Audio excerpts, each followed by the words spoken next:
जब भी आप सीहोर कुबेरेश्वर धाम पर आए, तभी आपका मन करे और आप चित्त से मन से कभी कुबेरेश्वर बाबा की धरा पर सीहोर चितावलिया हेमा जब पहुंचे, तो आपसे एक निवेदन है, जब आप कंकर शंकर की पूजन करें और दिल से उस महादेव की पावन धरा के ऊपर आप बिना आसन के, कोई आसन नहीं, कंकर शंकर की भूमि पर बैठे हो और दिल से यही स्तुति, कौन सी, श्री शिवाय नमस्तु 108 बार बाबा से कहकर बाद में यही लाइन, भोला सब दुख काटो, किसी को दिखाने के लिए नहीं। इस पंडाल में भी आप बैठकर ये स्तुति करते हो, किसी को दिखाने के लिए नहीं, अपने दिल से बस उससे कहना है, भोला सब दुख काटो, ओ भोला सब दुख काटो, शिव शंकर जपूं तेरी माला, भोले बाबा जपूं तेरी माला, भोला सब दुख काटो मारा। भाव से, दिल से, उससे जब कहोगे वो सुनेगा, सुनता है। कितनी कितनी विषम परिस्थितियां हमारे सामने आकर खड़ी हो जाती है, पर संभालने वाला जब वो है तो फिर चिंता करने की जरूरत बिल्कुल नहीं है, वो है, संभालेगा।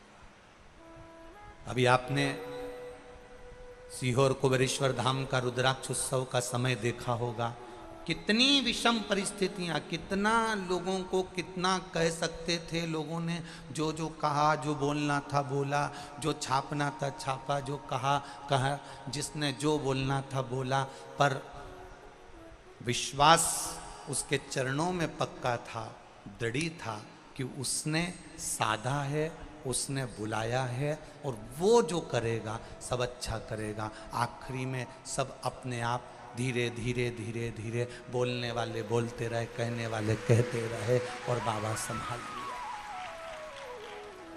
सत्य को दबाया जा सकता है, सत्य को नीचे पटका जा सकता है, झूठ का पुलिंदा कितना भी लाकर सामने खड़ा कर दिया जा सकता है, पर सत्य एक ना एक दिन निकल कर बाहर आ ही जाता है। सत्य सम्मुख, कितनी कितनी विषमता आ जाए पर आप ना डोली। एक पत्र में एक बहन ने लिखा है, उसके लड़के पर किसी ने एक रेप का केस लगा दिया, उसमें लिखा है, कोई माँ ने लिखा, अब वो लड़का अंदर चले गया, जिसने लिखा होगा वो यहाँ बैठी होंगी, तो वो बेटा अंदर चले गया, अब गलत काम किया दूसरे ने, इल्जाम लग गया उस पर। वो रोज शिव जी के मंदिर में जाकर एक ही चीज कहती थी, मैंने और मेरे बेटे ने गलत काम नहीं किया, वो सत्य पर जिया है, तो तुझे उसको बाहर करना पड़ा।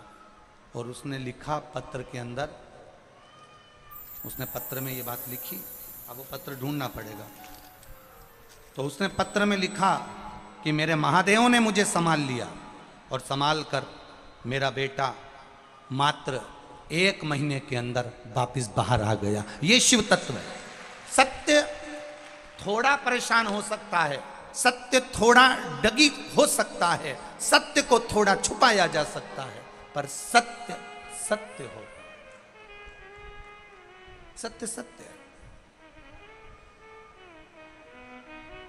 एक ने लिखा है, उसके बेटे को किसी ने चक्कू मार दिया और सब कार्य बिगड़ता चले गया, बिगड़ता चले गया, बिगड़ता चले गया, पर उसने संभाल लिया। विश्वास मेरे देवाधिदेव महादेव पर रखना। मेरी दीदियों, जितने भी मेरी बेटमा नगर की बहनें हैं, भाई हैं, बच्चे हैं, बुजुर्ग हैं, जितने आस्था चैनल पर कथा सुन रहे हो, जितने फेसबुक यूट्यूब पर कथा सुन रहे हो, एक बात अपनी जिंदगी में उतार कर रखना। जैसे मंगलसूत्र में काली और पीला मन का आता है, उसी तरह जीवन में थोड़ा सुख और दुख आता है। घबराना नहीं, उसकी शरणागति छोड़ना नहीं, उसकी शरणागति छोड़ना नहीं, उसके चरणों का रस तत्व ग्रहण करते रहना, भजन करते रहना। विश्वास प्रदीप मिश्रा पर बिल्कुल मत करना।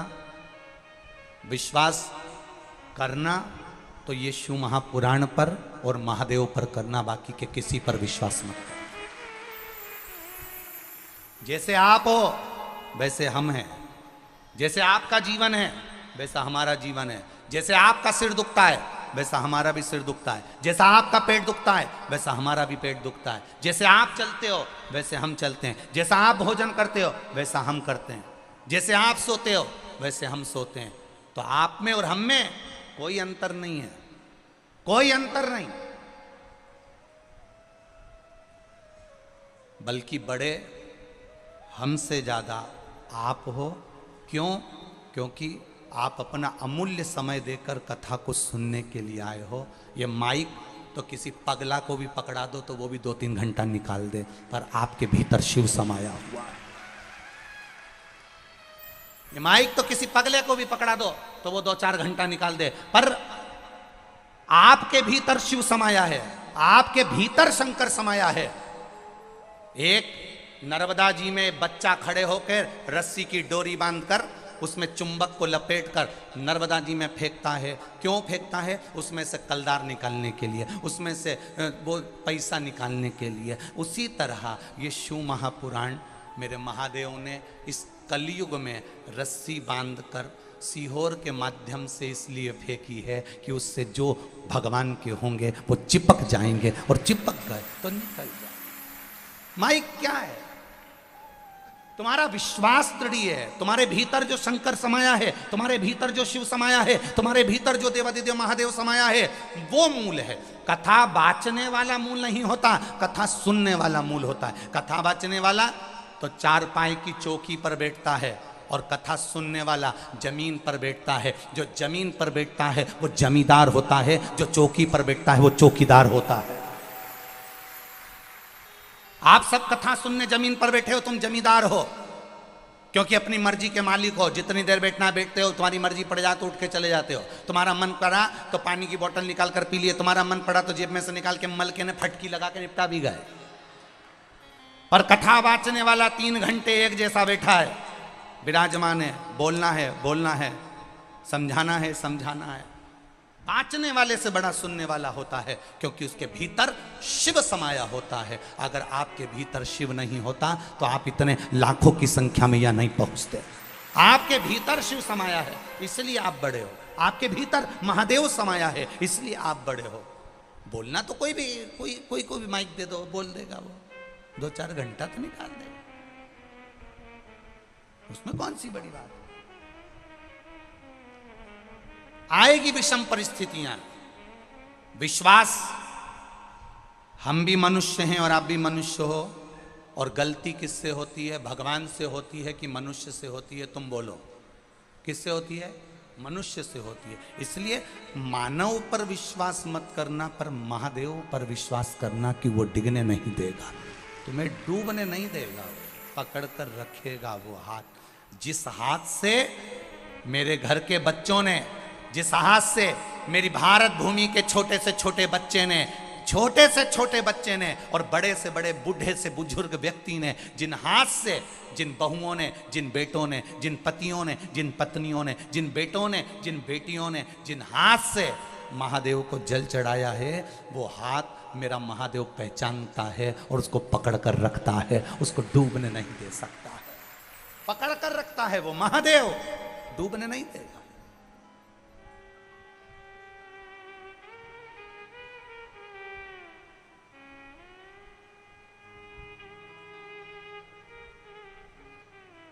जब एक साधारण सा व्यक्ति केवल छूने से समझ जाता है कि इसकी भावना क्या है। बोलो रिजी जी, सही है कि गलत है? मेरे भाई बैठे हैं, वो भी अंदाजा लगा कर बोलना। अगर किसी व्यक्ति को मात्र छुआ जाए, उससे अंदाजा लगाया जा सकता है किसके अंदर चल क्या रहा है, इसके मन में क्या चल रहा है, किस भाव से छुआ तूने। उसी तरह महादेव को मात्र जल चढ़ाने से समझ में आ जाता है कि महादेव से तुम मांग क्या रहे हो, क्या कह रहे हो, क्या कहना चाहते हो, वो महादेव समझ जाता है। मेरा देवादिदेव महादेव समझ जाता है। करेंगे, दुनिया के लोग अपशब्द कहेंगे, ताने देंगे, गालियां देंगे, आड़ा टेढ़ा बोलेंगे, उनका काम है, वो बोलते रहने दो। अपना काम है शिव मंदिर में जाना, एक लोटा जल चढ़ाना, शंकर की भक्ति करना, शिव तत्व को अपने भीतर उतारना, उसके सिवाय कुछ नहीं, कुछ नहीं।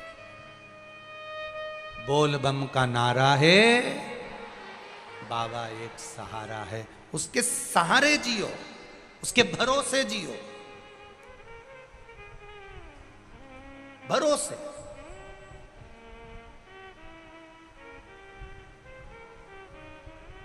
जब किसी का एक्सीडेंट होता है, घर के लोग उसके साथ में नहीं होते, अकेला पड़ा होता है, अकेला। जब कोई बीमार होता है, वेंटिलेटर पर अकेला पड़ा होता है। बोलो जी जी, सही है गलत है? जब किसी को तकलीफ होती है, आईसीयू में अकेला पड़ा होता है। जब किसी का ऑपरेशन होता है, उस ऑपरेशन रूम में वो अकेला पड़ा होता है, अकेला। एक्सीडेंट हुआ तो रोड के किनारे अकेला पड़ा है, गाड़ी में अकेला पड़ा है। बीमार हुआ तो वेंटिलेटर पर अकेला पड़ा है, बीमार हुआ तो आईसीयू में अकेला पड़ा है, ऑपरेशन हो रहा है तो ऑपरेशन के थिएटर में अकेला पड़ा हुआ है। कौन आता है उस समय पर? परिवार वाले बाहर खड़े होकर पूछते रहते हैं कैसा है, देख लेना, अच्छे से बना देना, अच्छा डॉक्टर बुला लो, दवाई अच्छी दे दो, गोली अच्छी दे दो, ऑपरेशन करा दो। घर के लोग पैसा लगा सकते हैं, घर के लोग अच्छी दवाई दे सकते हैं, घर के लोग तुम्हारी सेवा कर सकते हैं, पर अंत समय में, दुख की घड़ी में, उस वेंटिलेटर पर, उस एक्सीडेंट की जगह पर, उस आईसीयू में और उस दुख की घड़ी में सब फोन जरूर लगाएंगे, सब लगेगा ये मेरे साथ खड़े हैं, पर उस दुख की घड़ी में तुम्हारा साथ केवल तुमने जो शंकर जी को एक लोटा जल चढ़ाया है, बेलपत्री चढ़ाई है, वो सामने खड़ा है। वो अकेला मिलेगा, अकेला।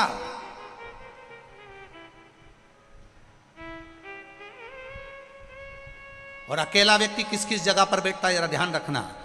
दुख की घड़ी में तुम अकेले रहोगे, कष्ट की घड़ी में तुम अकेले रहोगे, और जब ये अकेलापन दुख की घड़ी से जब छूटोगे, किसी राज सिंहासन पर, किसी राजा के सिंहासन पर, कभी तुमने सुना था कि दो महाराज एक साथ बैठे? अरे बोलो तो जम के, किसी का सुना हो तो बता देना कि एक सिंहासन पे दो राजा बैठे हो। कहीं नहीं होता, एक सिंहासन पर एक ही राजा बैठता है, जो दुख की घड़ी में अकेला ठोकर खाकर भी आगे बढ़ना जानता है, वो एक दिन सिंहासन पर बैठना भी जानता है। अकेले गालियां दी जाएगी, आप अकेले रहेंगे, ताने दिए जाएंगे, आप अकेले रहेंगे, रोगे अकेले कमरे में बैठकर। अकेलापन महसूस मत करना। जिसने शंकर को जल चढ़ाया, शिव को जल चढ़ाया, जिसने शंकर का गुणगान गाया, जिसने कभी जिंदगी में शिव महापुराण की कथा सुनी, जिसने कभी शंकर का अनुमोदन करा, जिसने कभी शिव तत्व को जाना है, जिसने कभी शंकर का भजन किया है, कभी भूल से शिव महापुराण की कथा को टीवी पर सुन लिया, मोबाइल पर सुन लिया, या कथा के पंडाल में बैठकर सुन लिया, कभी अकेले मत समझना। जिस दिन तुम महादेव के पास चले जाते हो, दधीचि ऋषि ने अपनी धर्मपत्नी सुवार्च को कहा, जिस दिन बच्चा मां के गर्भ से जन्म लेता है और पृथ्वी पर उसको नीचे पटक दिया जाता है, जब भूमि पर पटका जाता है, कंकर शंकर उसका हो जाता है, वो अकेला नहीं रहता, मरते दम तक उसके साथ महादेव रहता है। मरते दम तक उसके साथ महादेव रहता है। महादेव एक क्षण के लिए भी अपने बच्चों को, महादेव अपने बच्चों को, अपनी संतान को, अपनी औलाद को, मेरा महादेव एक क्षण के लिए भी अकेला नहीं छोड़ता। हर क्षण हर पल वो आपके साथ है। बस अनुभव करिए, अनुभव। एक लड़का बचपन में अपने पिताजी के साथ अपने गांव जाता था ट्रेन में बैठकर। पिताजी उसको ले जाते, दादा दादी से मिला कर लिए आते। बच्चा बड़ा हो गया। बच्चे ने कहा, पिताजी आप अब की बार गांव नहीं जा रहे? पिताजी बोले, अब हम गांव नहीं जा रहे। बच्चा कहने लगा, नहीं पापा, पिताजी मुझे गांव जाना है। पिताजी ने कहा, मेरे पास टाइम नहीं, छुट्टी नहीं, मुझे तो गांव जाना, आप गांव चलो। पिताजी ने मना कर दिया। बेटा कहने लगा, मैं अकेला गांव चले जाऊंगा, आप मुझे ट्रेन में बिठा दो। पिताजी ने एक पर्ची लिखी, पर्ची लिख के उसको फोल्ड कर कर मोड़ कर पिताजी ने वो पर्ची बेटे के जेब में रख दी और बेटे को टिकट दिलाकर ट्रेन में बिठा दिया। ट्रेन में बिठाया, ट्रेन चल दी।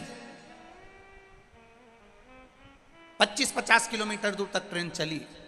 बच्चा अकेला बैठा हुआ, पहली बार घर से अकेला निकला था, अकेला पहली बार निकला, ट्रेन में बैठा।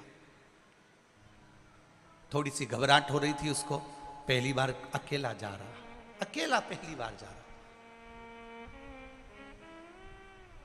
बच्चे को थोड़ा सा डर लगा, कोई पुलिस वाले निकल कर गए, डर लगा, कोई टीसी निकल कर गया, डर लगा। किसी ने कहा, ये सीट छोड़ो, अगली सीट पर बैठो, उसको डर लगा।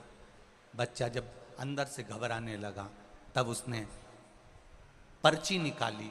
उस पर्ची को निकाल कर पढ़ा तो उसमें लिखा था, बेटा चिंता मत करना, पीछे वाले डब्बे में मैं बैठा हूं, तू आराम से चलना। पिता ने पर्ची में लिखकर रखा, पीछे वाले डब्बे में मैं बैठा हूं, तू आराम से चलना। बच्चे की विल पावर मजबूत हो गई, बच्चे को दम आ गई। अब बच्चा किसी से नहीं डरता। सीट वाले से कहा, हट मेरी सीट पे, मुझे बैठने दे, मेरी सीट है, क्योंकि उसको मालूम पड़ गया पीछे वाले डब्बे में मेरे पिताजी बैठे हैं। तुम भी याद रखना, तुम्हारे पीछे तुम्हारा पिता चल रहा है, देवाधिदेव महादेव, डरना नहीं। तुम्हारे पीछे वाले डब्बे में भी महादेव बैठा है, तुम्हारे एक एक कदम में तुम्हारे साथ महादेव बैठा है, तुम्हारे एक एक कदम के पीछे तुम्हारा महादेव चल रहा है। तुम्हारे कंधे पर कभी कभी चलते चलते चलते चलते कभी मंदिर में आराधना कर रहे हो, कभी शिव महापुराण की कथा सुन रहे हो, कभी टीवी के सामने, मोबाइल के सामने कथा सुन रहे हो। अचानक कथा सुनते सुनते तुमको ऐसा लगे कि मेरे पीछे से कोई निकल कर गया। कभी कभी तुम्हारे साथ हुआ होगा, मंदिर में पूजन करते करते ऐसा लगा कि कोई मुझे देख रहा है। कभी कभी पूजन करते करते ऐसा अनुभव हुआ होगा कि कोई मेरे पास में से निकल कर गया है। कभी कभी पूजन करते हुए ऐसा लगा होगा कि मेरे सिर पर कुछ आकर गिर गया है। कभी पूजन करते हुए, कभी कथा सुनते हुए तुम्हें ऐसा अनुभव हुआ होगा कि मेरे पास में से कोई निकला या किसी ने आवाज दी। समझ लेना, जब तुम लगन महादेव से लगाते हो, वो तुम्हारे आसपास ही घूमता रहता है, हर पल, हर घड़ी, हर क्षण तुम्हारे साथ होता है।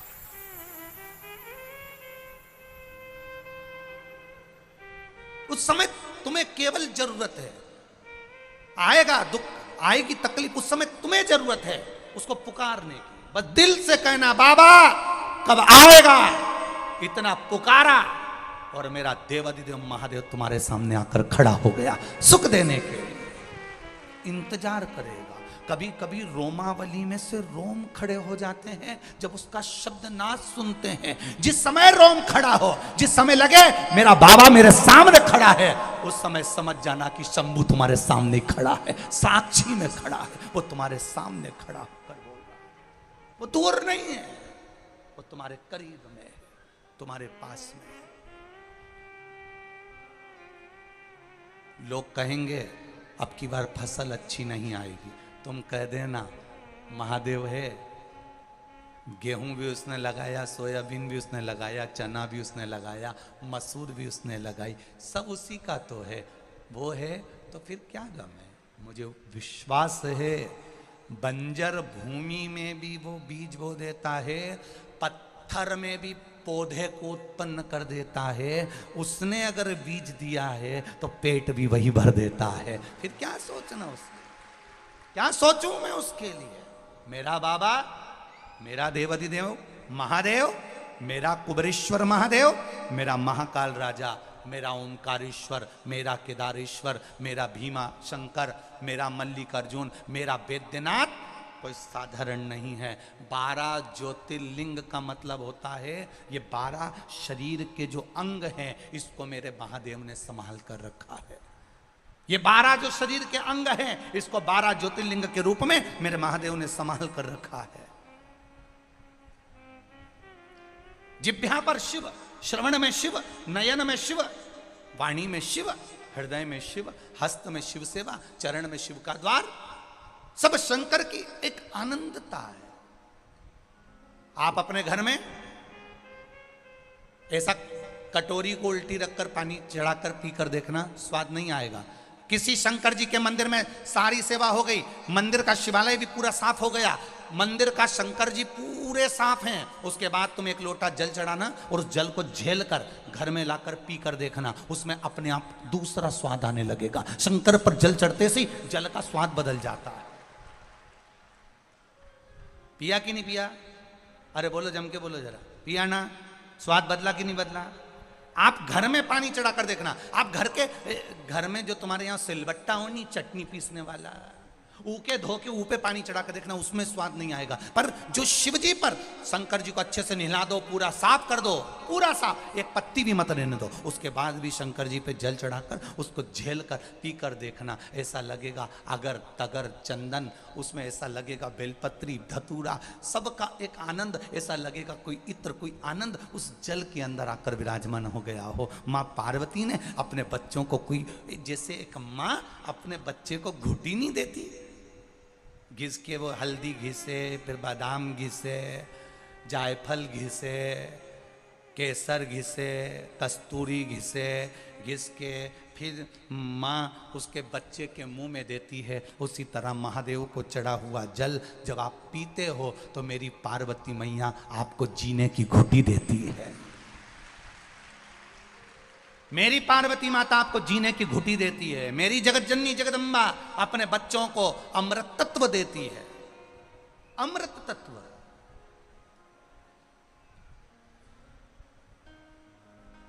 अब सौंप दिया इस जीवन का सब भार तुम्हारे,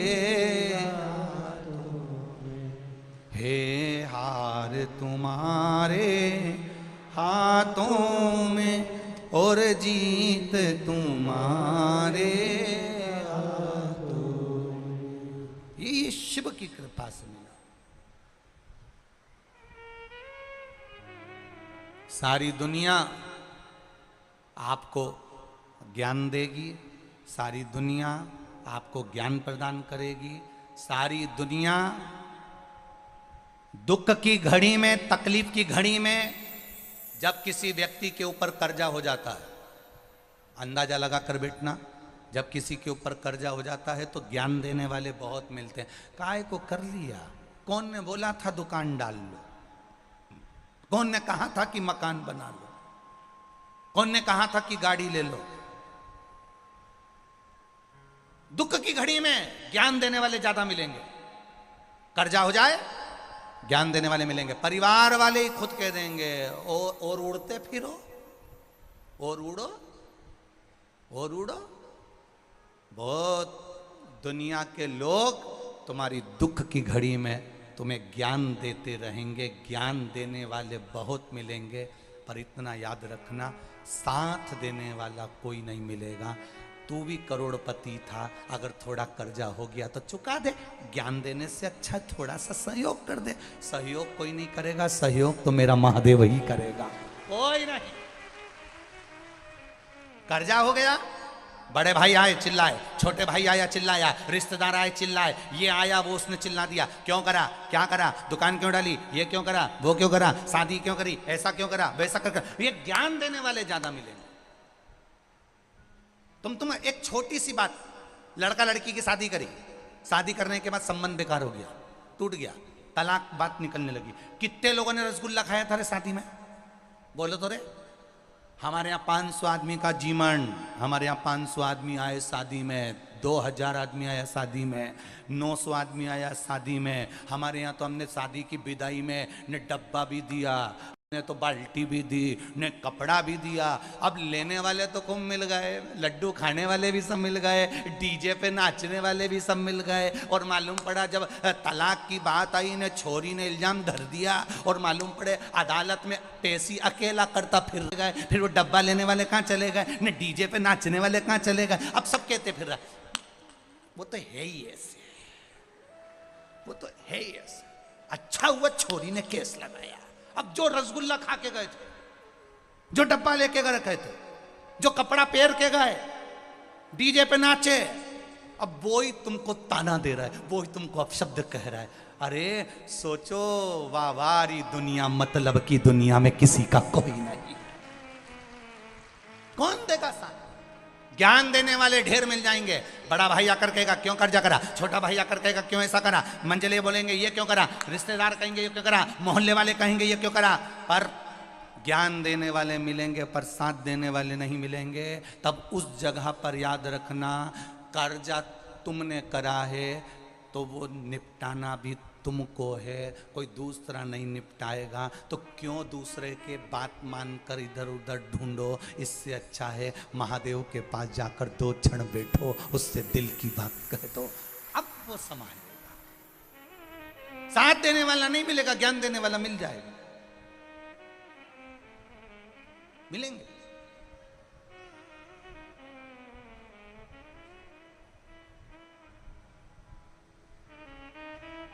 समझाओ किसी दुर्जन व्यक्ति को, किसी बेकार व्यक्ति को समझाओ, वो समझता है। अच्छे व्यक्ति को समझा सकते हैं। वो कहते ना, कल कथा में कहा था, ज्ञानी को समझाया जा सकता है, अज्ञानी को समझाया जा सकता है, पर अभिमानी को नहीं समझा सकते। तुम कितना ही प्रयास कर लो, कोई समझे? अगर समझने से सब काम हो जाता तो महाभारत का युद्ध ही नहीं होता। भगवान कृष्ण 5 बार समझाने गए, बस दुर्योधन को, दादा एक सुई की नोक के बराबर नहीं दूंगा। भगवान ने तो केवल इतना ही समझाया था, अरे दुर्योधन 5 गांव का राज्य दे दे। बोलो री जी सही है कि गलत है? बस इतना ही। द्वारिकाधीश जैसे जो गीता का ज्ञान देना है, उन्होंने दुर्योधन को समझाया। द्वारिकाधीश जैसे ने दुशासन को समझाया, द्वारकाधीश जैसे ने इन सबको समझाया। पर अहंकार इतना भरा हुआ था कि वो समझ में आए तब तो समझाओ उसको जो समझ जाए। और समझ में कब आया? जब दुर्योधन का पूरा कुल डूब गया, सब मर गया। तब दुर्योधन आंख में आंसू भर के गांधारी के गले लगकर बोल रहा है, माँ गलती हो गई। माँ बोले बेटा अब गलती तो हो गई, अब कई करें उससे ज़्यादा। तो भगवान तो आए थे समझाने के लिए कि दुर्योधन 5 गांव का राज्य दे दे। कभी कभी भगवान आता है समझाने के लिए कि समझ जाओ। तुलसीदास जी बैठ के रामायण लिख रहे थे और उन्होंने एक लाइन लिख दी, सिया राम मैं सब जग जानी, करो प्रणाम जोर जुग पानी। सब में राम देखिए। तुलसीदास जी उठकर जाने लगे, एक बच्चा दौड़ कर आया, बाबा उधर मत जाना। क्यों? वहां पर से एक बेल आ रहा है, बहुत बड़ा बेल, बहुत बड़ा एक बेल आ रहा है। अच्छा हाँ, वो सबको मार रहा है, तुम उधर मत जाना। तुलसीदास जी बोले तूने रामायण में पढ़ा नहीं? मैंने लिखा है, सिया राम मैं सब जब जग जानी, सब में राम समाया। उस बेल में भी राम है, वो मुझे नहीं मार सकता। बाबा मैं तुम्हारे हाथ जोड़ रहा हूं, मत जाओ। बाबा के नहीं मैं तो जाऊंगा। और बाबा चले गए। बाबा गए, बेल ने सींग से तुलसीदास जी को उठाया, पटक दिया, पांव रख के तुलसीदास जी पे से बेल आगे चला गया। बेल जैसे ही गया, तुलसीदास जी वापिस रामायण को लेकर आए, कलम उठाकर चौपाई काटने लगे। सिया राम मैं सब जग जानी, करो प्रणाम जोर जुग पानी। उस कलम से चौपाई को काट रहे थे, इतनी देर में हनुमान जी महाराज प्रकट हो गए। हनुमान जी ने कहा तुलसीदास जी क्या कर रहे हो? तुलसीदास जी कहने लगे मैंने चौपाई लिखी थी, सिया राम मैं सब जग जानी, सब में राम समाया था। मैंने बेल में राम देखा, तो बेल ने मुझे क्यों मारा? उस बेल ने मुझे क्यों मारा? हनुमान जी महाराज बोले तूने बेल में राम देखा? वो छोरा आया था और बोल के गया था कि उधर से बेल आ रहा है, उसमें राम नहीं देखा। छोरा बोल के गया कि नहीं गया कि उधर मत जाना, सामने से बेल आ रहा है। जब सब में तुम राम देख रहे हो तो छोरे में भी राम देखो। नहीं वो मैं नहीं देखा। अब कितनी विचित्र जिंदगी है मनुष्य की। अभी नवरात्रे आएंगे, कन्या में देवी देखेंगे, कन्या में देवी देखेंगे, चरण धो धो के उनको हलवा और पूड़ी खिलाएंगे, और बाद में अब नहीं बोलूं तो अच्छा, फिर वही देवी आग लग जाए, ना जाने कहां से पैदा हो गई, मारे खाए खाए खाए जाए। अब वो देवी तुम्हें नवरात्रि में देवी दिख रही थी, और पूरी हलवा खाने के बाद अष्टमी जाते से ही वही तुमको पूरी दिख रही है। वही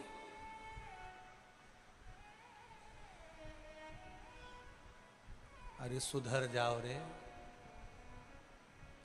एक बेटा एक कुल को तारता है, बेटी दो कुल को तार देती है। साधारण नहीं होती बेटी।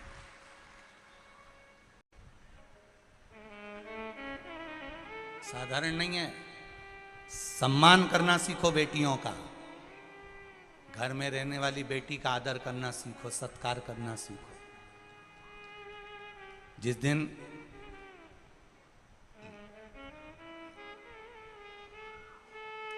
कई घर ऐसे हैं जिन घर में बेटियों का आदर नहीं होता। एक बार शादी कर दी तो माता पिता बेटी को पूछते तक नहीं। मेरा निवेदन है, एक बार बेटा अपने माँ बाप को दुखी देख लेगा, पर बेटी कभी अपने माँ बाप को दुखी नहीं देख सकती, कभी नहीं।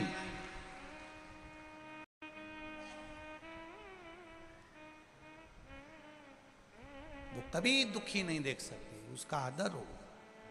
केवल नवरात्रे में, देवी के दिनों में, नवरात्रे में केवल बेटियों को ढूंढने से अच्छा है उस बेटी का आदर करना प्रारंभ करो। किसी बेटी को तुम कुछ दो ना दो, किसी बहन बेटी को तुम कुछ दो ना दो, पर इतना याद रखना उस बेटी को माँ अपने गर्भ में भी जगा दे, और जब बड़ी हो जाए तो अपने दिल में भी जगा दे। उस बेटी को तुम कुछ दो ना दो, पर उसका रक्षा, सुरक्षा और उसका सम्मान बहुत जरूरी है। उसको नहीं छोड़ना। महाराज अगर समझ जाते तो दुर्योधन के सामने ये युद्ध नहीं होता। भगवान कृष्ण ने समझाने का प्रयास करा।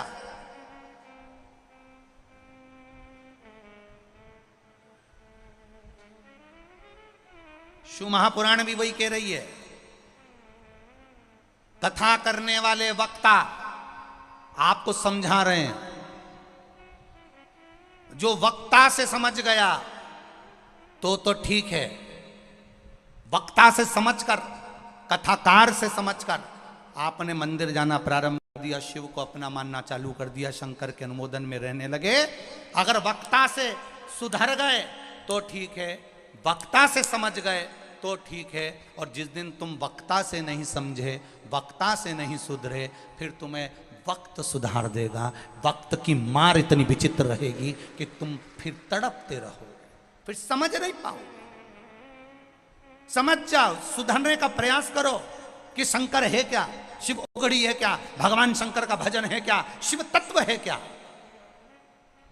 अगर वक्ता से समझ गए तो ठीक है, नहीं तो एक दिन वक्त तुम्हें सुधारेगा। और वक्त जब सुधारता है तो रोने के सिवाय कुछ नहीं रहता।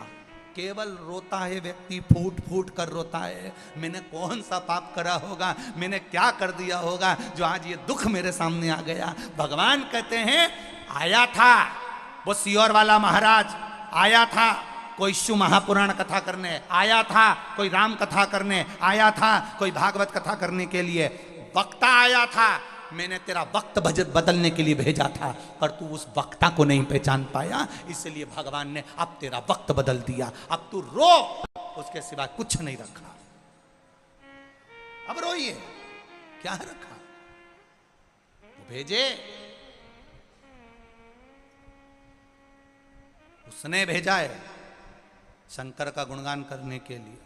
सुधर जाओ, समझ जाओ तो अच्छी बात है, नहीं तो जिस दिन वक्त समझाएगा तो आंख में केवल आंसू रहता है, कुछ भी नहीं रहता उसके सिवाय, केवल धाई धाई रोता है। मैंने कौन सी गलती कर दी, मैंने कौन सी गलती कर दी, मैंने कौन सा क्या काम कर दिया।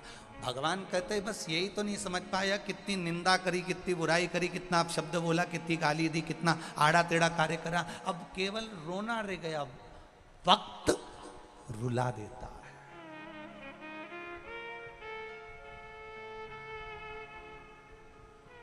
कई लोग कहते हैं भगवान आएगा,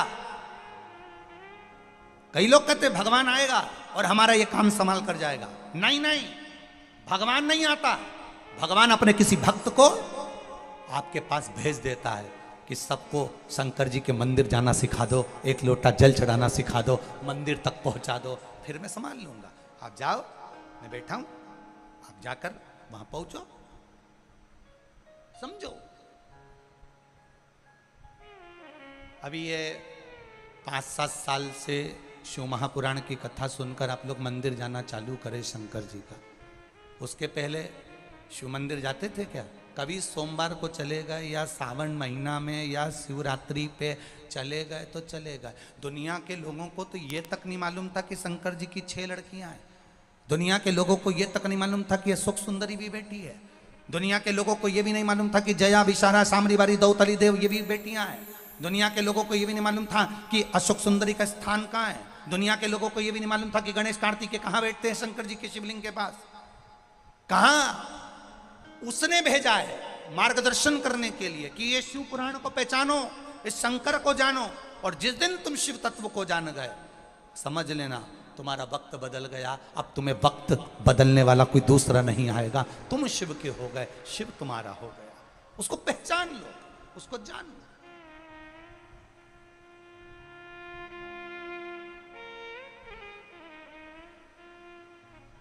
शिवरात्रि आती है, महा की शिवरात्रि आती है, दुनिया को मालूम है, पर लोग नहीं जानते थे कि हर महीने शिवरात्रि आती है। सोमवार जाते थे पर दुनिया के लोगों को नहीं मालूम कि सोमवार की अष्टमी के दिन भी शंकर पार्वती का मिलन हुआ है, तो वो हमारे जीवन को सुख देता है।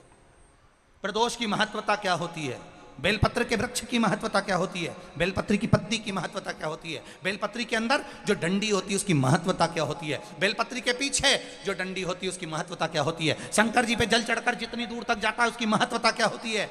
ये शिव महापुराण बताई आपको। धीरे धीरे धीरे धीरे सुनते सुनते सुनते सुनते सुनते अपनी बुद्धि में बैठ गया। अब आप शंकर जी के मंदिर में जाते हो तो सीखे हुए जाते हो, समझे हुए जाते हो। परीक्षा हॉल में जितनी प्रैक्टिकल करे होते हो उतनी जल्दी पेपर का लिखकर बाहर निकल जाते हो। उसी तरह शिव के पास जाते हो तो तुम्हें मालूम है बेलपत्री कैसे चढ़ाना है, शिव को जल कैसे चढ़ाना है, कैसे रिझाना है उसको तुरंत। आज लोग कहते हैं शिव पुराण में इतना जल्दी रिजल्ट आ जाता है, शंकर जी पे जल चढ़ाने का इतना जल्दी फल मिल जाता है, पशुपति व्रत करने का इतनी जल्दी फल मिल जाता है। उसका कारण क्या है? क्योंकि तुम इतने पढ़ गए हो, इतना शिव पुराण तुम्हारे अंदर उतर गया कि तुम शंकर के एक एक तत्व को जान गए। इसलिए तुम जाते सी जब जल चढ़ाते हो तुम्हारा रिजल्ट तुम्हारे सामने आकर खड़ा हो जाता है। पशुपति व्रत करते से तुम्हारा रिजल्ट तुम्हारे सामने आ जाता है। शिव महापुराण सुनते से तुम्हारा रिजल्ट तुम्हारे सामने आ जाता है, क्योंकि शंकर को तुम जान गए हो। तुमने कोचिंग अच्छी करी है, ट्यूशन अच्छी पढ़ी है, स्कूल अच्छे गए हो, अच्छी कोचिंग करी, अच्छी पढ़ाई करी, तो तुम रिजल्ट भी तुम्हारा अच्छा ही आए। पढ़े अच्छे, विद्याध्ययन अच्छा करा है,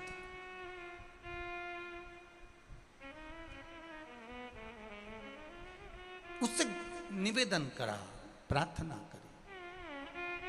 दधीचि ऋषि जब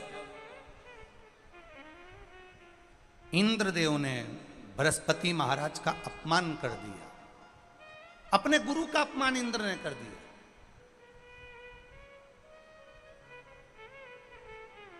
साधु संत ब्राह्मण गुरुजन गौ माता बहन बेटी घर के बुजुर्ग घर के बड़े तुम्हारे सामने हो, इनका कभी अपमान ना करिएगा।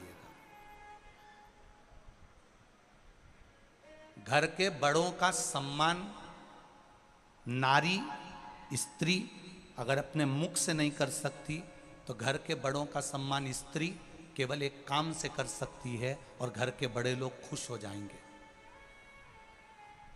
घर के बड़े लोगों का सम्मान स्त्री अपने मुख से नहीं कर सकती। घर के बड़े लोगों का सम्मान स्त्री अगर चाय पिलाकर भी नहीं कर सकती। घर के बड़े लोगों का सम्मान स्त्री अगर पानी पिलाकर भी नहीं कर सकती। घर के बड़े लोगों का सम्मान स्त्री अगर धोख लगाकर प्रणाम कर कर भी नहीं कर सकती। तो केवल एक काम से घर के बड़े लोगों का सम्मान हो जाता है। घर की स्त्री क्या करे? जब घर के बड़े लोग आए तो अपने सिर पर मात्र पल्लू ही रख लेना तो बड़े लोगों का सम्मान हो जाता है। हो गया सम्मान।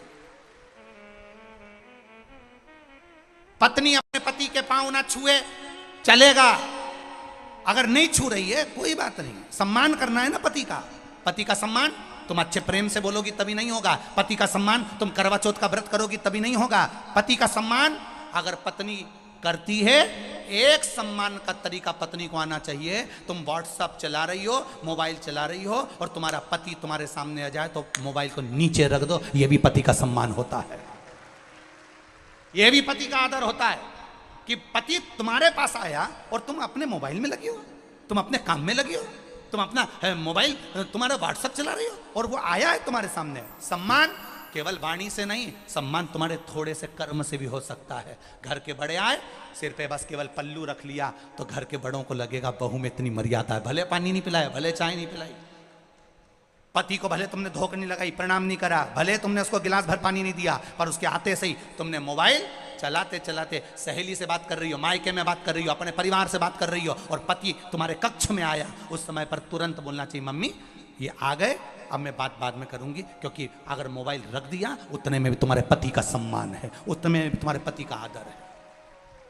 पति आया और तुम तो भी मायके में लगी हो, मम्मी पापा, मम्मी जीजी, काका जी ने, मौसा जी ने, नाती जी ने, पंती जी। अरे कोई आया है, सुबह 8 बजे का दुकान पर गया था, सुबह 10 बजे नौकरी पर गया था, आया है 2 मिनट, दिन भर तेरे पास मोबाइल था, जब चला लेती थोड़ा रख दे, सहेली का फोन आए तो भी रख दे, किसी का फोन आए उसे रख दे, थोड़ी देर उसको पानी दे दे या मीठी वाणी बोलकर, कुछ नहीं कह सकती तो मोबाइल रख कर भी आदर कर सकते हो, ये भी एक सम्मान है। करो तो। बृहस्पति महाराज की इंद्र की सभा में बृहस्पति ऋषि पहुंचे, इंद्र की सभा में बृहस्पति ऋषि पहुंचे और इंद्र खड़ा नहीं हुए, इंद्र खड़े नहीं हुए। और मेरे द्वारकाधीश की सभा में रुक्मणी जी ने पत्र लिखकर एक ब्राह्मण को भेज दिया और मेरे द्वारकाधीश सिंहासन पर बैठे, इंद्र भी सिंहासन पर बैठा था उस समय पर और द्वारकाधीश भी सिंहासन पर थे। जैसे ही ब्राह्मण देव पत्र लेकर आए, पत्र सामने आया, पत्र आते से ही भगवान कृष्ण ने माथे पर लगाकर पूछा आप कौन? मैं विदर्भराज भीष्मक के यहाँ का एक ब्राह्मण हूं। ब्राह्मण हो तो फिर ये तुमने ब्राह्मण के कपड़े क्यों नहीं पहने, तुमने ब्राह्मण के वस्त्र क्यों नहीं पहने, आप ये रूप बदल के क्यों आए हो? रुक्मणी जी ने ये पत्र भेजा है और कहा था ब्राह्मण के वेश में जाओगे तो मेरे पिता को मालूम पड़ जाएगा कि नगर से कोई ब्राह्मण गया है, इसलिए मैं रूप बदल कर आया हूं, ब्राह्मण के वस्त्र पहनकर नहीं आया, मैं बिना वस्त्र के आया हूं। द्वारकाधीश की आंख से आंसू बह गए। द्वारकाधीश ने सोचा मेरे दरवाजे पर ब्राह्मण आया और मैं सिंहासन पर बैठा रहा, मेरे दरवाजे पर ब्राह्मण आया और मैं सिंहासन पर बैठा हूं। भगवान द्वारकाधीश की आंख में से आंसू बहा और आंसू बहते बहते द्वारकाधीश ने कह दिया ये पत्र मैं नहीं पढ़ूंगा, ये पत्र आप पढ़िए। मैं? हाँ आप पढ़ो। दाऊ जी खड़े हो गए और दाऊ जी ने खड़े होकर कहा द्वारिकाधीश कृष्ण, दूसरे का पत्र तुम्हारे लिए आया तो दूसरा कैसे पढ़ सकता है, ये नीति के विरुद्ध है, आपका पत्र आपको पढ़ना चाहिए। ये क्यों पढ़ेगा? भगवान द्वारिकाधीश ने खड़े होकर कहा दाऊ दादा ये ब्राह्मण मेरे सामने आया तब मैं सिंहासन पर बैठा था, ब्राह्मण मेरे सामने जमीन पर खड़ा था, ये अच्छी बात नहीं है। पत्र मैं उससे इसलिए पढ़वा रहा हूं कि मेरे पत्र का गुणगान, मेरा गुणगान जब वो कहीं पर खड़े होकर भी करेगा तो मेरे सिंहासन से बड़ी उसकी सिंहासन हो जाएगी। राज सिंहासन से बड़ी व्यासपीठ होती है, इसलिए वो व्यासपीठ पर बैठा माना जाएगा। इस व्यासपीठ के आगे बड़ी बड़ी पीठ छोटी है, सिंहासन छोटे हैं। जब ये ब्राह्मण पत्र को पढ़कर मेरा गुणगान करेगा तो ब्राह्मण व्यासपीठ पर बैठा हुआ माना जाएगा, तब मेरा सिंहासन छोटा, इसका सिंहासन बड़ा हो जाएगा। इसलिए मैं ब्राह्मण से पढ़वाता हूं। अब ये समझ तो इंद्र को भी होना थी। इंद्र सिंहासन पर बैठे हैं, राज सिंहासन पर, और गुरु बृहस्पति महाराज आ गए और इंद्र उठकर खड़े नहीं हुए, सम्मान नहीं दिया, आदर नहीं करा, सत्कार नहीं करा।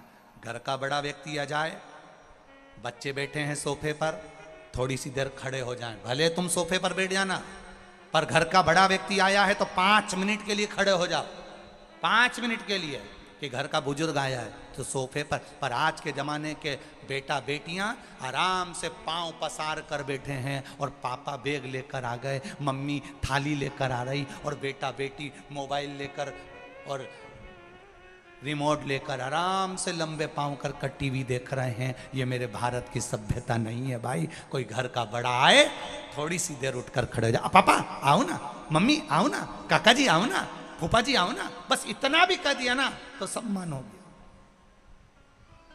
सम्मान हो गया।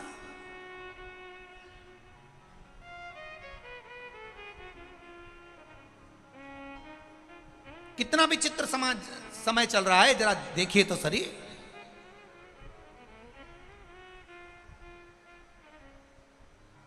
पिताजी ने बेटे से कहा, सुन, एक गिलास पानी ला दे, तो एक गिलास पानी ला दे।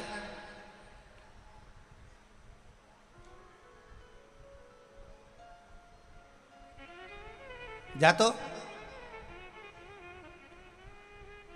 बेटे ने अपनी बहन से कहा, कहां जा रही तू? अंदर जा रही, रसोई घर में से पिताजी को पानी ला दे। बेटी अंदर गई, मम्मी, हाँ पापा को एक गिलास पानी दिया ना। पत्नी बाहर गई, इतना काम तो तुम भी कर सकते हो कि एक गिलास पानी भर के पी लो।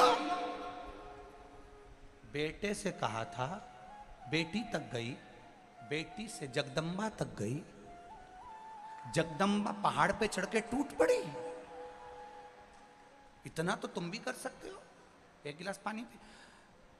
आखिरी में वो खुद उठा, मटके तक गया, पानी पिया। पर केवल एक गिलास पानी की बात नहीं है, मान और सम्मान की बात है, आदर और सत्कार की। एक लड़का बुलेट चालू करा, जोरदार बुलेट को चालू कर कर, नई बुलेट 1.5 लाख की, भट भट करे, चलती हुई फटाका भी फोड़ दे। ऐसी बुलेट पे छोरा जा रहा था, पिताजी कुर्सी पर बैठे थे, अखबार पढ़ रहे थे। बेटे ने बुलेट चालू करी और पिताजी ने आवाज लगाई, बेटा इधर आ, इधर आ, इधर आ। उसने बुलेट बंद करी, हाँ पापा, जा अंदर से गिलास पानी ला दे। बेटा अंदर गया, मम्मी को आवाज, मम्मी पापा को एक गिलास पानी दे देना। और बेटा बुलेट चालू करके भट भट भट भट भट भट करता हुआ चले गया। माँ पानी लेके आई। पिताजी ने अपनी पत्नी से पूछा, क्यों तुम्हारा ये गोदड़ी का लाल कहां जा रहा है? तुम्हारा ये गोदड़ी का लाल शोरूम कहां जा रहा है? अरे कहीं नहीं, वो रेलवे स्टेशन पे प्याऊ लगाई ना, तो वहां पानी पिलाने जा रहा है। बाप ने माथा ठोक लिया, गजब, बाप को एक गिलास पानी नहीं दे रही है ना, रेलवे स्टेशन पे पानी पिला रही है। इसी को शोरूम कहते हैं, शोरूम। कई कई छोरा छोरी ऐसे ही हैं, शोरूम जैसे, केवल दिन भर कांच निकाल के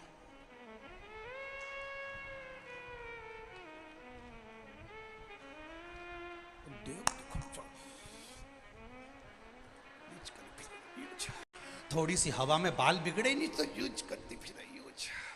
और कितने दिन सवारेगा, सीहोर वाला महाराज का उड़ी गया तो थारा भी जाएगा।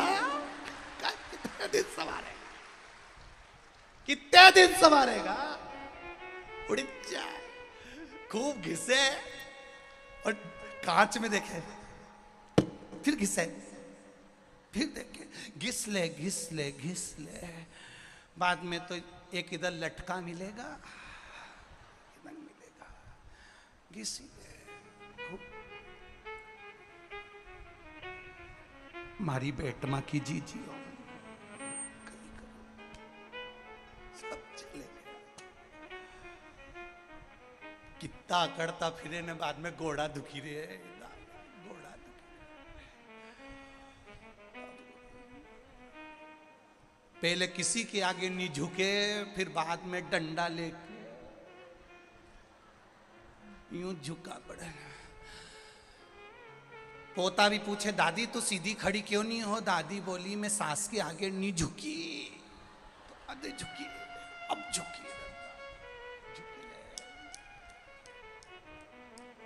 इसलिए क्यों सुधरी जाओ रे, अभी भी सुधरी जाओ। वक्ता सुधार दे, सुधर जाओ, नहीं तो वक्त सुधारेगा तब भारी पड़ जाएगा रे दादा, बहुत वो सुधारेगा तो भारी पड़ेगा। अब दधीची बाबा का संवाद कर रहा है, बृहस्पति बाबा है, इंद्र ने सम्मान नहीं करा, आदर नहीं करा, सत्कार नहीं करा, बैठा रहा सिंहासन पर इंद्र, अप्सराओं का नृत्य देख रहे थे, बृहस्पति महाराज का अपमान कर दिया, देखा तक नहीं, मालूम है आ गए तो भी नहीं देखा, आ गए तो भी नहीं देखा, उधर देखता रहा, हो गया, समझ गए। बृहस्पति महाराज गए, उन्होंने गुरु के पद से इस्तीफा दे दिया। तब विश्वरूपा जी को गुरु बना लिया। विश्वरूपा जी के 3 मुख थे, भाग लेना, असुरों को भी देना। इंद्र को क्रोध आया, उनको मालूम पड़ा तो उन्होंने शीश काट दिया, ब्राह्मण हत्या माथे चढ़ गई, और ब्राह्मण हत्या माथे चढ़ी, इंद्र भागे, ये ब्रह्म हत्या माथे चढ़ गई, मैं क्या करूंगा, कहां जाऊंगा, कमल की डंडी के अंदर जाकर छुप गए। कमल की डंडी के अंदर जाकर इंद्र छुपे, क्योंकि ब्रह्म हत्या लग गई है, कहां जाऊं मैं, क्या करूं मैं, कमल की डंडी के अंदर जाकर छुपे। देवऋषि नारद जा रहे थे, देवऋषि नारद ने देखा कि इंद्र कमल की डंडी के अंदर छुपे हैं, कब तक छुपे रहेंगे, जब निकलेंगे, जब ब्रह्मत्या माथे चढ़ जाएगी। कुछ इनको राय मिलना चाहिए। देवऋषि नारद तुरंत उसी पल इंद्र के पास जा रहा है, इंद्र के पास, नारायण श्रीमन नारायण, नारायण श्रीमन नारायण, लक्ष्मी नारायण हरि नारायण, नारायण श्रीमन नारायण, लक्ष्मी नारायण हरि नारायण, नारायण श्रीमन नारायण, नारायण श्रीमन नारायण, नारायण श्रीमन नारायण, बोलो नारायण श्रीमन नारायण, नारायण श्रीमन नारायण, ओ नारायण श्रीमन नारायण,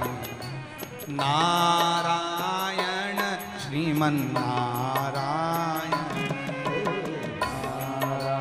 सब बोलिए श्रीमन नारायण, नारायण श्रीमन नारायण।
बड़े आनंद से।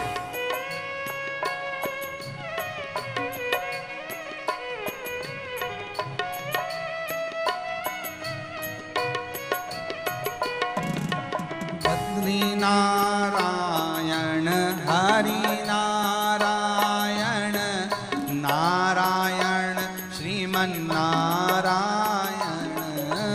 बद्री नारायण हरि नारायण नारायण श्रीमन नारायण। बद्री नारायण हरि नारायण नारायण श्रीमन नारायण। बद्री नारायण हरि नारायण नारायण श्रीमन नारायण। श्रीमन नारायण श्रीमन नारायण नारायण श्रीमन नारायण।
नारायण नारायण श्रीमन नारायण।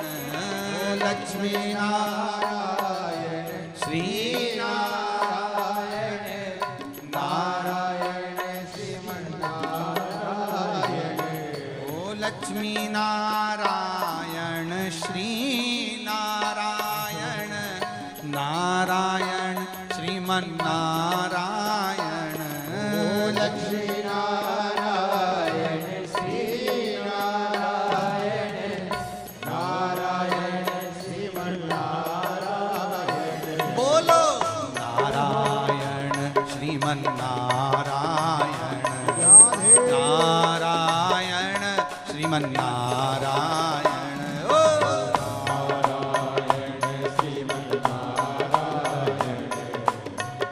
नारायण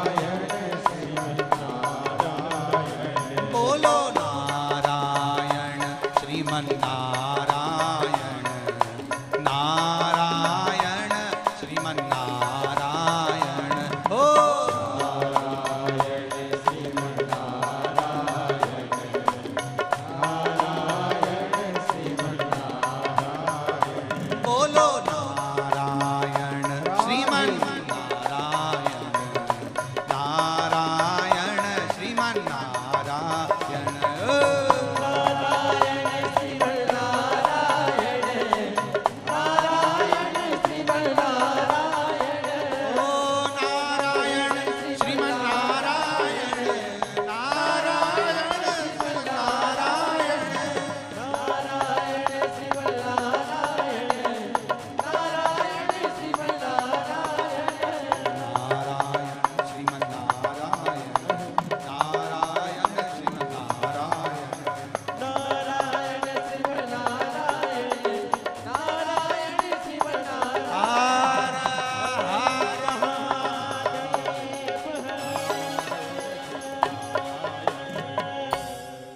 अपने स्थान पर बैठकर शिव महापुराण के आज विराम दिवस पर बाबा से दिल से, हृदय से, भाव से एक बार फिर पुनः विनती कर लो और दिल से बाबा से कह दो, मेरे मन का ये भाव है बाबा, आप पूर्ण अवश्य करिएगा। दिल से बाबा से कहिए, श्री शिवाय नमस्तुभ्यं, श्री शिवाय नमस्तुभ्यं, श्री शिवाय नमस्तुभ्यं, श्री शिवाय नमस्तुभ्यं, श्री शिवाय नमस्तुभ्यं।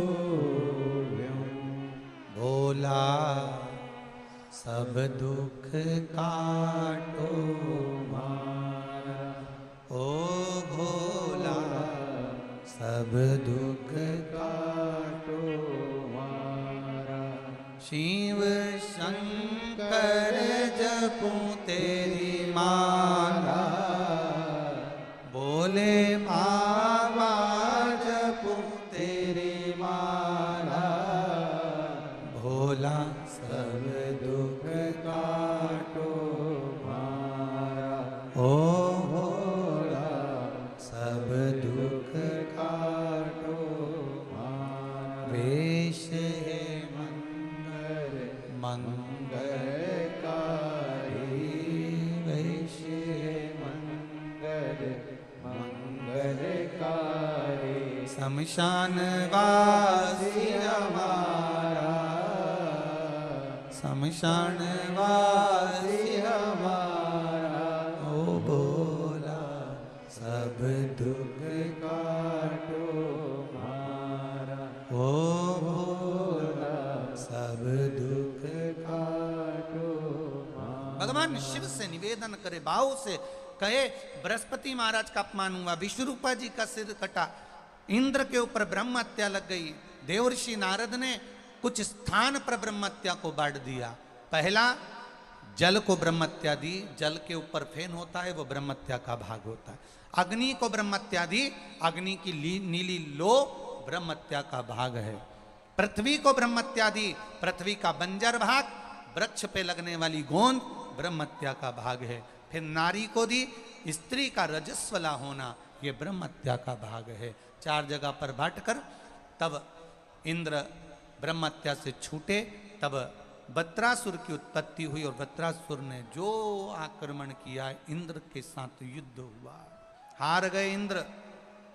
विनती करी देवताओं से, देवताओं ने कहा दधीचि ऋषि के पास जाओ, दुनिया में एक संत ऐसे हैं जिन्होंने अपने तप बल से अपनी अस्थियों को भी प्रबल कर रखा है, उनके पास जाकर निवेदन करो।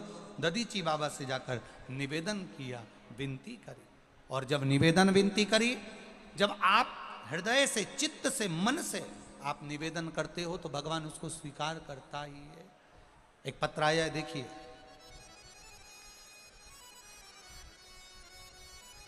मैं दिनेश, पिता पूनम चंद जी जाट, गांव तिल्लोर, जिला इंदौर। कहीं बैठे हैं?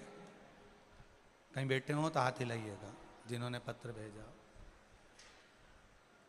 कहीं बैठे हो तो हाथ हिलाइएगा। मैं दिनेश, पिता पूनम चंद जी जाट, गांव तिल्लोर, जिला इंदौर। मैंने किसी कारणवश, गुरुदेव आप ही हैं, दोनों हाथ हिला दो एक बार, श्री शिवाय नमस्तुभ्यं। मैंने किसी कारणवश गुरुदेव फांसी लगा ली थी। 29 तारीख जुलाई का महीना 2022 को 40 घंटे अस्पताल में रहा। डॉक्टर ने मुझे मृत घोषित कर दिया था, इनने पत्र में लिखा है, डॉक्टर ने मुझे मृत घोषित कर दिया था। फिर मेरी लड़की, जो कि बहुत रोई क्योंकि मर चुका था, जो 12 साल की है, उसने किसी से रुद्राक्ष मंगा कि हमको रुद्राक्ष दे दो, अगर सीहोर का हो। वो रुद्राक्ष लिया, पानी में डाला, शिवजी के मंदिर चली गई, जल चढ़ाया, लेकर आई डॉक्टर ने मुझे मृत घोषित कर दिया था और मेरी बेटी ने शिव जी का चढ़ा हुआ जल लाकर शंकर भगवान से कहा, मैं तेरे पशुपति व्रत करूंगी, मैं भले बेटी हूँ, 12 साल की हूँ, मेरे पापा को जीवित कर दो। मुंह में रुद्राक्ष का जल दिया।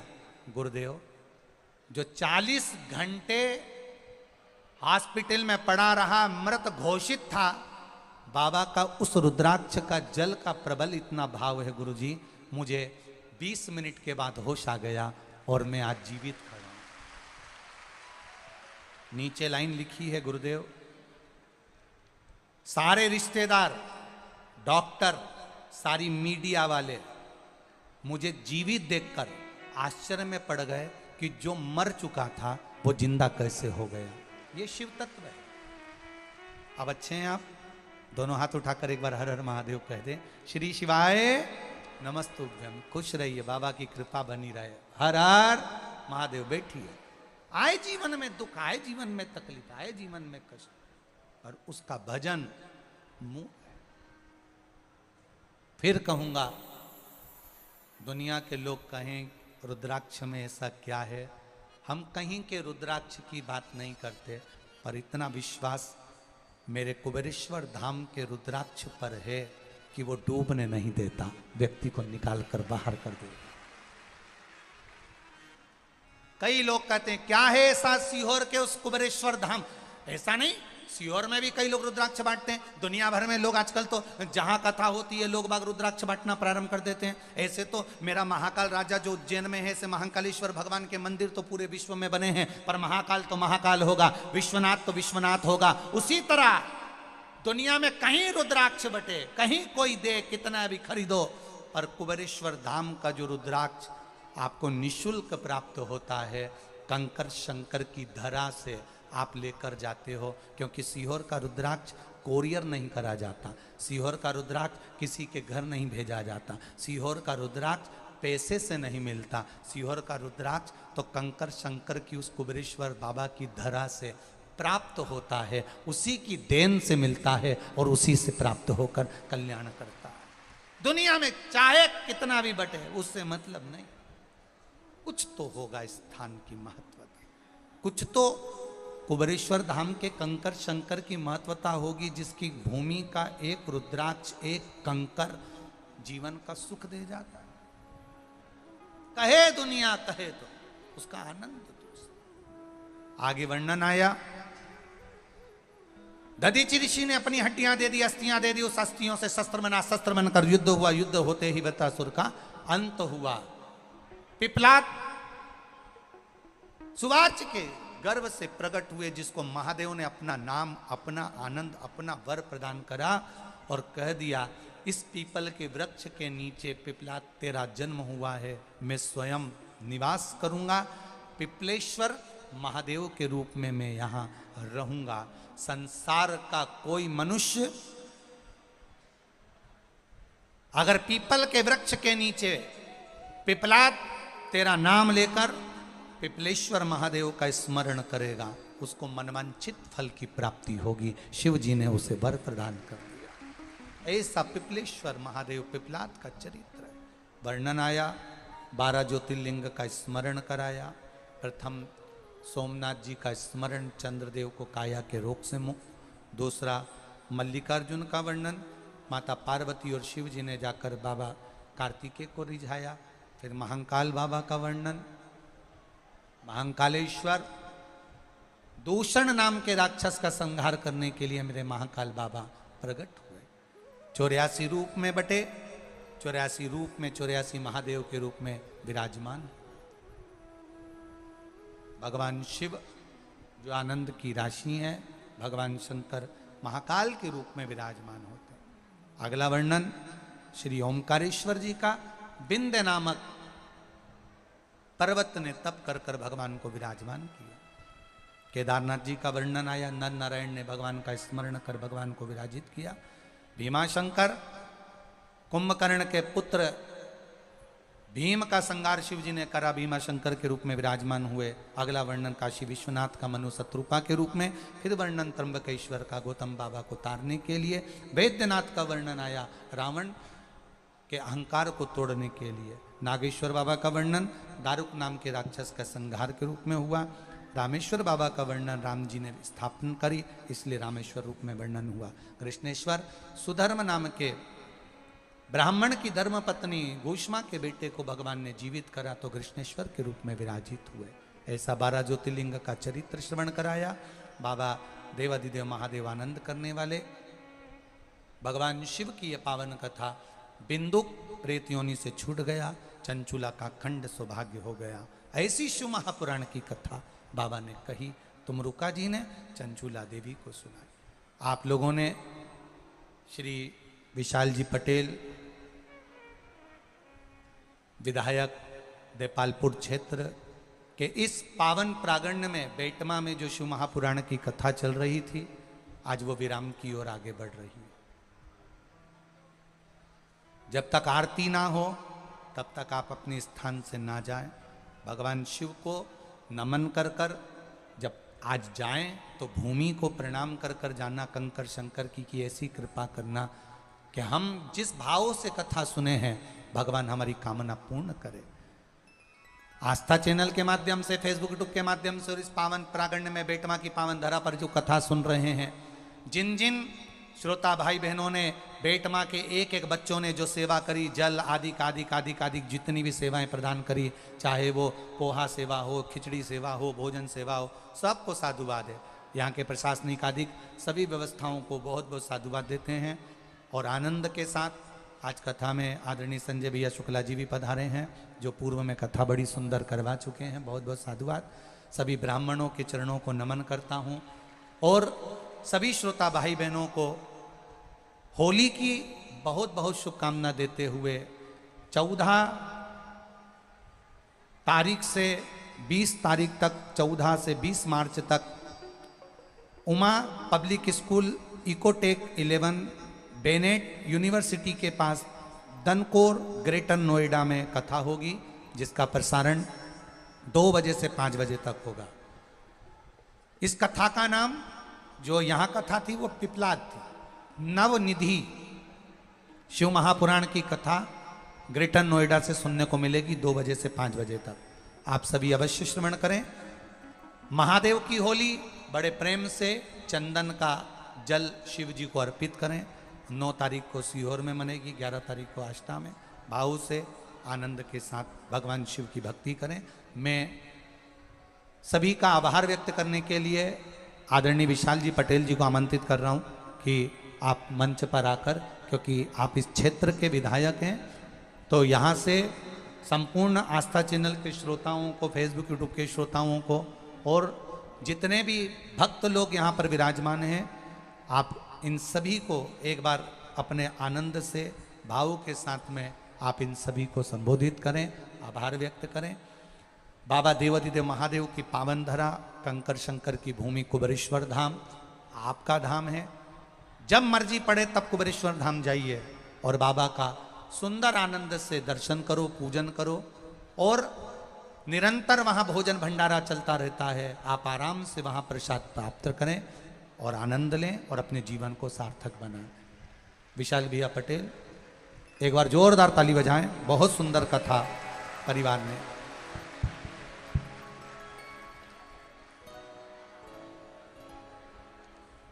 सर्वप्रथम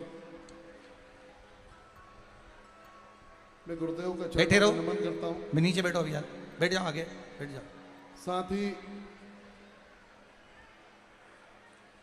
बहुत ही पवित्र ग्रंथ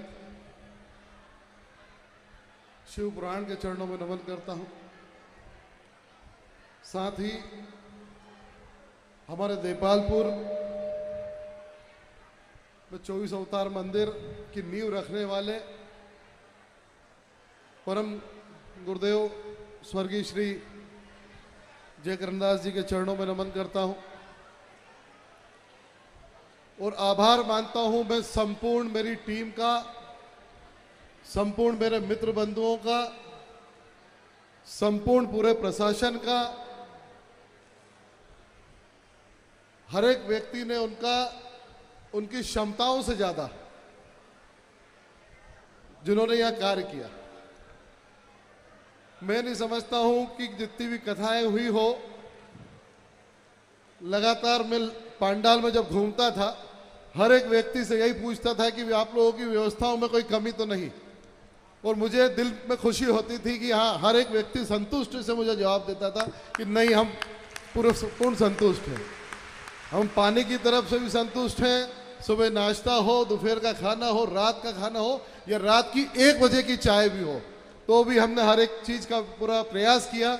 मैंने, मेरे साथियों ने, और अनेक ऐसे व्यापारी भी थे बेटमा के, देपालपुर के, कि जिन्होंने उनके घर में भी पानी की व्यवस्था से लगाकर भोजन की व्यवस्था से लगाकर नाश्ते की व्यवस्था भी सबने कराई, और ये सब चीजें पूर्णतः निःशुल्क। बहुत बढ़िया, जोरदार ताली बजाएं। सत्य है, पूरे बेटमा वासियों ने बहुत सेवा। जब शुरुआत हुई तो कहीं ना कहीं खबरें आई कि भैया दुकानें हम लगा लें, लेकिन हमसे पैसे। मैंने कहा नहीं, समिति किसी भी प्रकार का कोई शुल्क नहीं लेगी।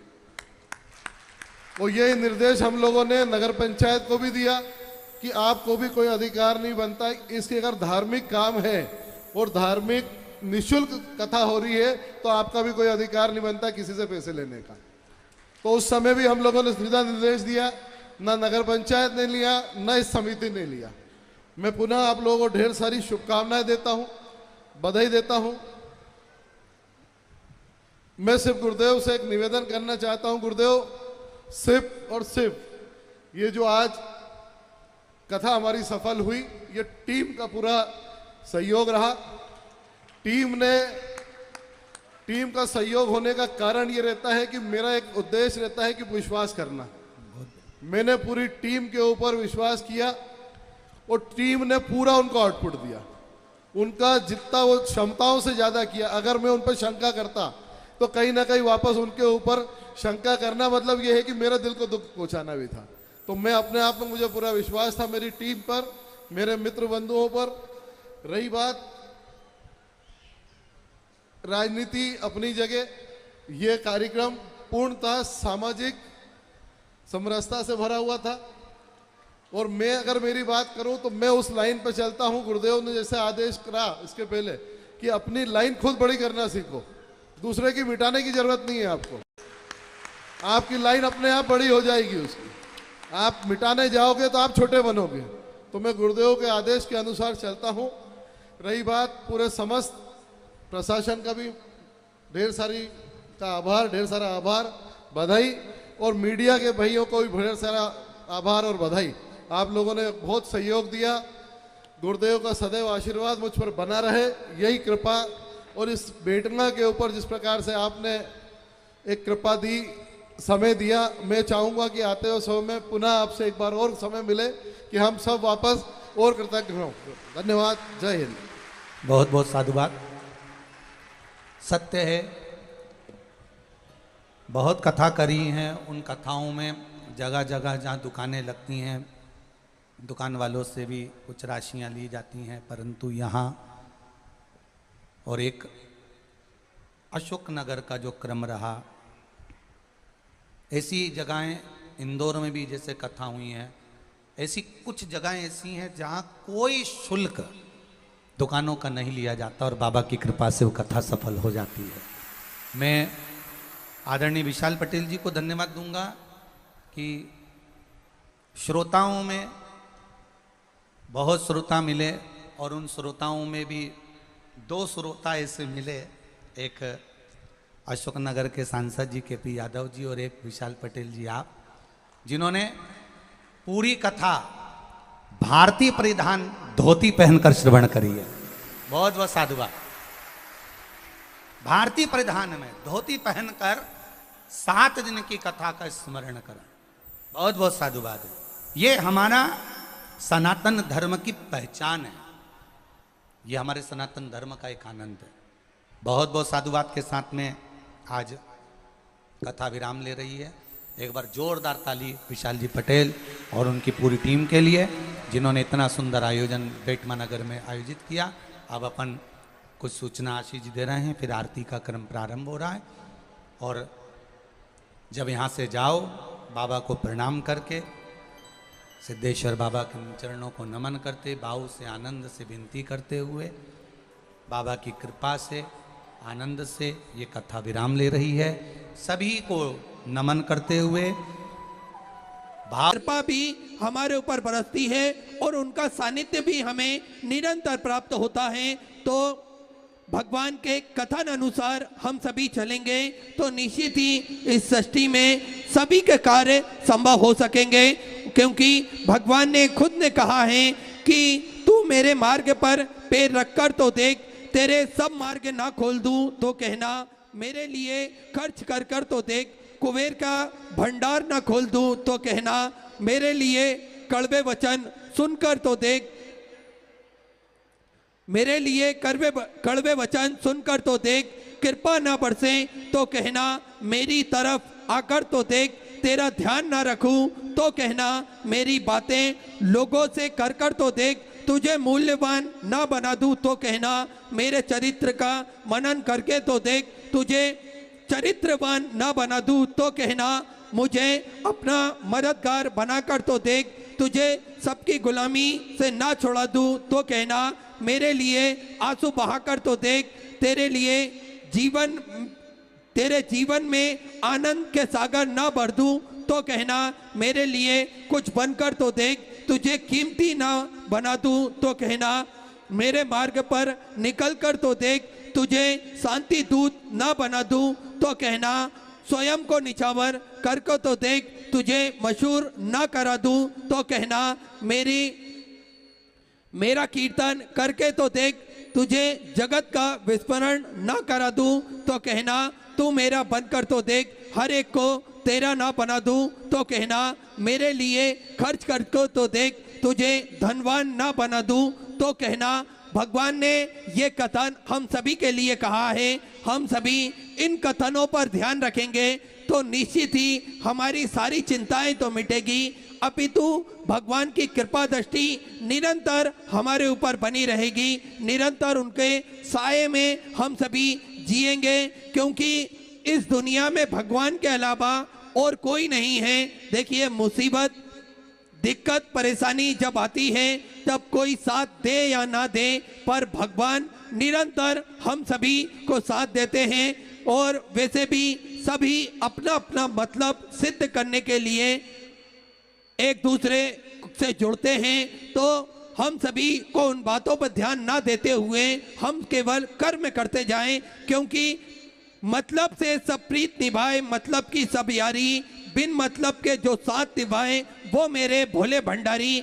बिना मतलब के ही सभी जीव का वे साथ निभाते हैं, क्योंकि इस सृष्टि के रचयिता हैं, इस सृष्टि के पालन करता हैं और हम सभी उनकी संतान हैं।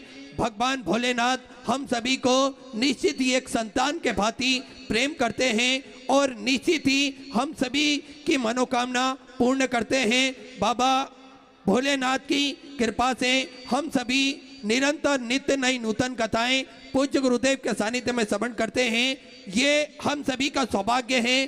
शिव महापुराण की कथा के माध्यम से हमारे शास्त्रों में वो क्या लिखा है जिनसे हम हमारे जीवन को बदल सकते हैं, ऐसे ही हम सभी को पूज्य गुरुदेव कथाओं के माध्यम से बताते हैं, समझाते हैं कि हमारे जीवन को हम किस प्रकार से सुचारू रूप से बना सकते हैं, किस प्रकार हम एक दूसरे का सहयोग दे सकते हैं, किस प्रकार हम अपने जीवन को निखार सकते हैं। ये नित्य नई नूतन कथाएं जो पूज्य गुरुदेव हम सभी को बताते हैं, उससे निश्चित ही एक लाभ होता है और हमें हमारे मूल धर्म शास्त्रों के बारे में पता चलता है और हम अपने जीवन को उसके अनुरूप अगर ढालते हैं तो निश्चित ही हमारा जीवन सुखद और सरल होता है। और ऐसा ही एक सरल तरीका हमें पूज्य गुरुदेव ने बताया है।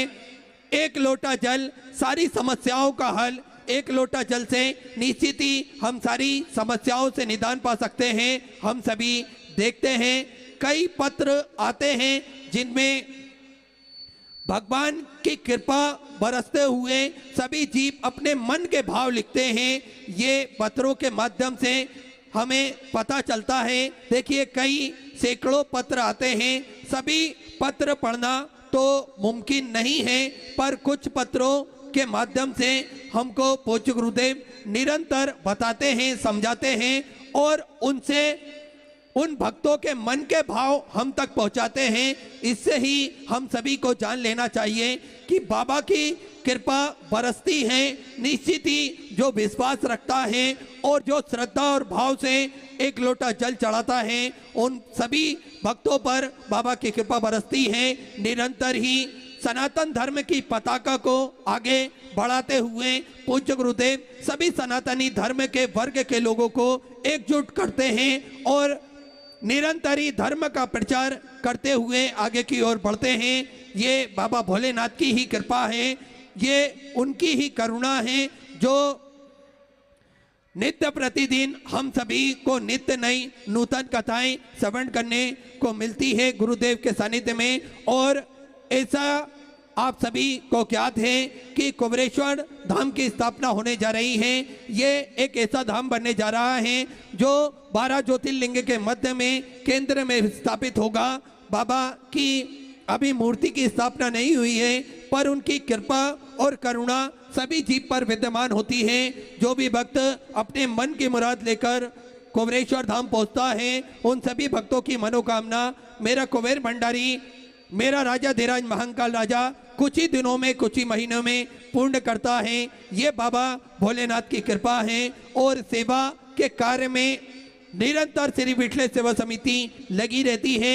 निरंतर श्री विठले सेवा समिति के सानिध्य में सेवा के कार्य चलते हैं। वृद्धाश्रम का निर्माण कार्य चालू है। गौ माता की सेवा प्रतिदिन सुचारू रूप से चालू रहती है। भोजन भंडारा प्रतिदिन सुचारू रूप से चालू रहता है, जिसमें लाखों सैकड़ों हजारों भक्त प्रतिदिन भोजन भंडारे का आनंद लेते हैं और अपने जीवन को कृतार्थ में करते हैं, आनंद में करते हैं। ऐसा बाबा का सुंदर धाम बनने जा रहा है कुबेरेश्वर धाम, और आप सभी के सहयोग से ही ये सारे कार्य संभव हैं। सेवा के कार्य में श्री विठले सेवा समिति द्वारा पूज्य गुरुदेव के सानिध्य में प्राथमिक उपचार केंद्र भी कुबेरेश्वर धाम पर चलता है। साथ में 2 एम्बुलेंस भी निरंतर कुबेरेश्वर धाम पर उपलब्ध रहती हैं कि भक्तों को किसी भी प्रकार की दिक्कत आए तो उन एम्बुलेंस का सहारा चलता फिरता हॉस्पिटल एक उस एम्बुलेंस में है जो निरंतर ही भक्तों की सेवा के लिए रखा हुआ है। और चाहे कोरोना काल महामारी हो या फिर किसी भी प्रकार की दिक्कत परेशानी हो, विठले सेवा समिति तत्पर सेवा के कार्य में लगी रहती है, जुड़ी रहती है। और ये कार्य सब आप सभी के सहयोग से ही संभव होता है। ऐसा ही सुंदर संकल्प पूज्य गुरुदेव ने लिया है। 251 कमरों की एक विशालतम धर्मशाला, जिसमें एक कमरे का निर्माण आप भी करवा सकते हैं, अपने जीवन को कृतार्थ में कर सकते हैं, आनंद में कर सकते हैं। अपने इष्ट मित्र परिवार के निमित्त एक कमरे का निर्माण आप करवा सकते हैं। ये जो 3,51,000 रुपए का शुल्क है, ये आप धीरे धीरे इंस्टॉलमेंट में भी जमा कर सकते हैं और अपने जीवन को कृतार्थ में कर सकते हैं, आनंद में कर सकते हैं। इसी क्रम में जिन दानदाताओं ने, जिन भामाशाहों ने एक कमरे के निर्माण हेतु अपनी सहयोग राशि प्रदान करी, उन सभी पवनसारी पुण्यसारी दानदाताओं के नाम श्री विशाल जगदीश जी पटेल, आदरणीय विधायक महोदय देपालपुर क्षेत्र से, जिन्होंने एक कमरे के निर्माण हेतु संकल्प लिया। 3,51,000 रुपए की सहयोग राशि अपने बाबा कुबेर भंडारी के चरणों में जो कमरे का निर्माण बनने जा रहा है, उस पे एक कमरे का निर्माण आपने करवाया। बहुत बहुत बधाई। सुंदर विचार आपके, सुंदर सहयोग राशि आपने समर्पित की।